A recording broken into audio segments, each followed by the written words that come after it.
From Washington, this is VOA News.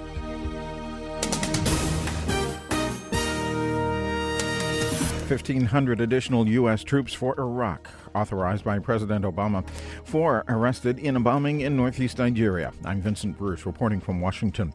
U.S. President Barack Obama is authorizing the U.S. military to deploy up to 1,500 more troops to Iraq as part of the mission to combat Islamic State militants.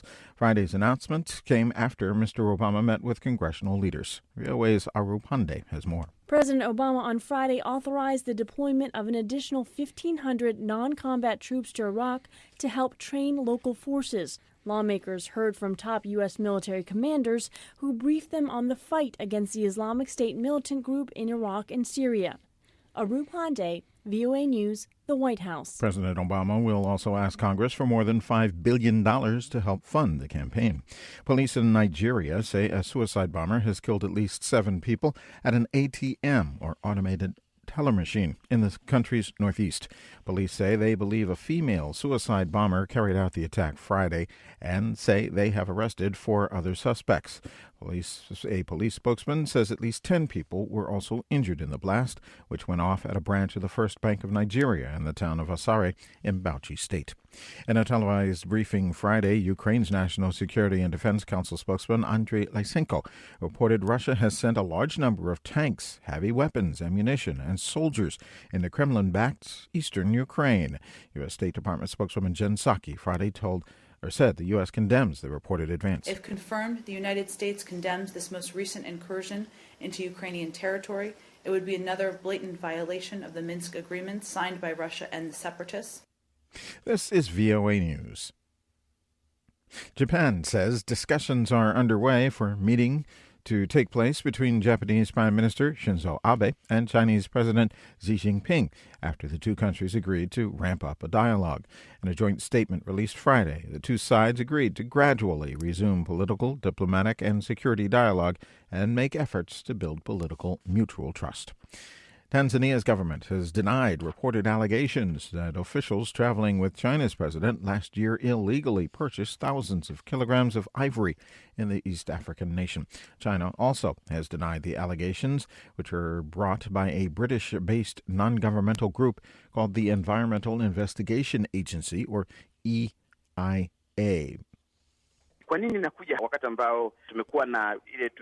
Speaking with VOA Swahili service Friday, Tanzanian government spokesman Asa Mwambene questioned the timing of the report, saying the relations between Tanzania and China are good, and noting that the presidents of both nations have recently visited the other's country. According to U.S. government figures, the unemployment rate in America fell to a 6-year low of 5.8% in October. And also, job growth saw its 56th consecutive month of growth, according to Labor Department statistics. Select Muslims prayed at Jerusalem's Al-Aqsa Mosque without incident Friday, although there were reports of scattered violence between Palestinians and Israeli security forces elsewhere.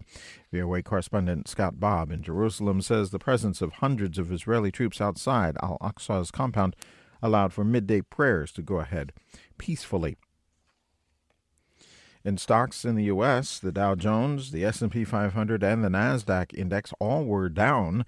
The Dow dropped 18.54 points, or 0.11 percentage points.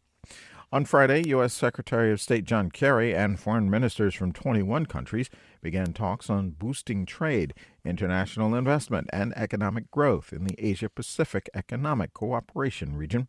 In a speech earlier this week, Secretary of State Kerry said the U.S. and China have agreed to disagree when it comes to human rights. That's why we've spoken out about the situation in Hong Kong and human rights issues elsewhere in China. Because respect for fundamental freedoms is now and always has been a centerpiece of American foreign policy. National Security Advisor Susan Rice for the U.S. recently met with American and Chinese rights advocates about what they called a deterioration of human rights in China. More on this story at voanews.com, 24 hours a day. I'm Vincent Bruce, reporting from Washington. That's the latest world news from VOA.